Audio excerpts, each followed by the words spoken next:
بسم اللہ الرحمن الرحیم والصلاة والسلام علیک یا رسول اللہ وعلا آلک وصحابک یا سیدی یا رحمت للعالمین۔ عزیزان محترم، آپ نے داتا گنج بخش رحمت اللہ تعالی علیہ آپ کی کرامات، آپ کی شان کے تذکرے بہت سماعت فرمائے ہیں، سنے ہیں۔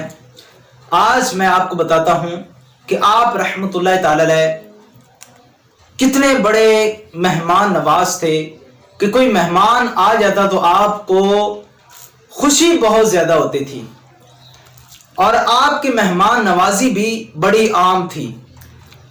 آپ کے گرد محبین و مریدین اور اسلام قبول کرنے والوں کا ہر وقت ہجوم لگا رہتا تھا۔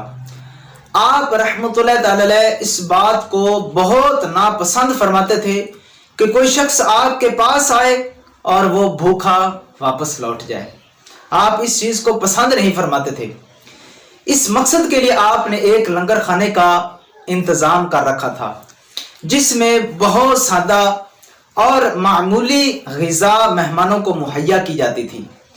کبھی روٹی اور دال، کبھی جو اور گندم کا دلیا ہوتا تھا، مگر اللہ رب العزت اس مختصر کھانے میں اتنی برکت عطا فرماتا کہ ہر شخص آپ کے لنگر خانہ سے شکم سیر ہو کر جاتا تھا، کبھی بھی کوئی بھوکا نہیں گیا۔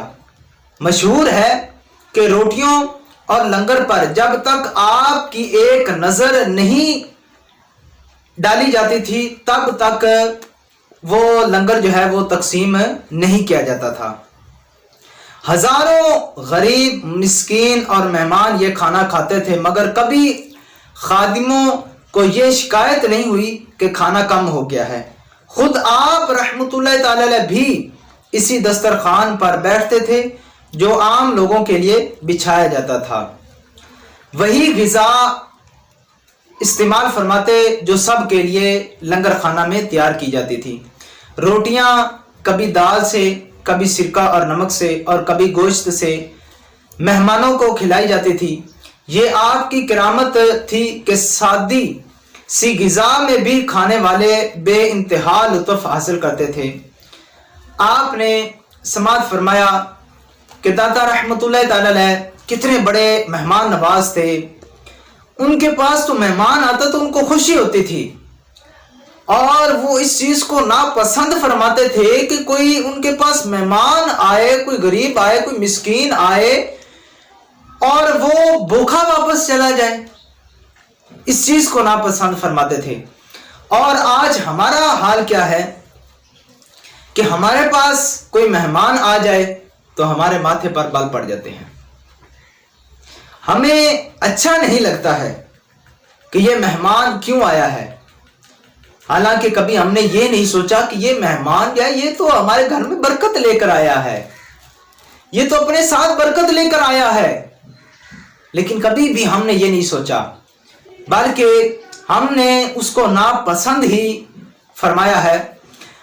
تو اس بارے میں آپ کو دو احادیث مبارکہ سناتا ہوں تاکہ ہمارا یہ ذہن بن جائے کہ جو مہمان آتا ہے یہ ایک تو اپنا رزق اپنے ساتھ لے کر آتا ہے، دوسرا یہ ہمارے گھر میں خیر و برکت بھی آ جاتی ہے اس کے ذریعے۔ تو لہذا جب مہمان آئے تو ہم بھی اس کا خوش دلی کے ساتھ استقبال کریں۔ جتنی ہمارے پاس استطاعت ہے، جتنی ہماری پاور ہے، اتنا ہی ہم خوش دلی کے ساتھ اس کا کھانا وغیرہ تیار کریں۔ تو حضرت سیدنا انس رضی اللہ تعالی عنہ کا بیان ہے کہ تاجدار مدینہ صلی اللہ تعالی علیہ وآلہ وسلم نے ارشاد فرمایا، جس گھر میں مہمان ہو اس گھر میں خیر و برکت اسی طرح دوڑتی ہے جس طرح اونٹ کی کوہان سے چھری تیزی سے گرتی ہے، بلکہ اس سے بھی تیز اس گھر میں خیر و برکت نازل ہوتی ہے جس گھر میں مہمان ہو۔ اور اسی طرح دوسری حدیث مبارکہ میں ہے کہ جب کوئی مہمان کسی کے یہاں آتا ہے تو وہ اپنا رزق لے کر آتا ہے، جب اس کے یہاں سے جاتا ہے تو صاحب خانہ کے گناہ بخشے جانے کا سبب ہوتا ہے۔ دیکھیں میرے محترم، جب بھی کوئی مہمان آئے تو اپنے ماتھے پر بل نہ لائیں، دل میں ملال نہ لائیں، اس کے لیے خوش ہوں۔ ایک تو وہ بخشش کروانے کے لیے آیا ہے، دوسرا وہ ہمارے گھر میں اس کے آنے سے خیر و برکت بہت تیزی سے نازل ہوتی ہے۔ تو رب ذوالجلال ہمیں بھی ایسا جذبہ دے کہ مہمان آئے تو ہم اس کا خوش دلی کے ساتھ استقبال کریں، جتنی ہماری پاور ہے اس پاور کے لحاظ سے ہم اس کا کھانا وغیرہ بنائیں۔ اللہ رب العزت ہمیں اس پر عمل کرنے کی توفیق عطا فرمائے، آمین بجانب الکریم صلی اللہ تعالی علیہ وآلہ وسلم۔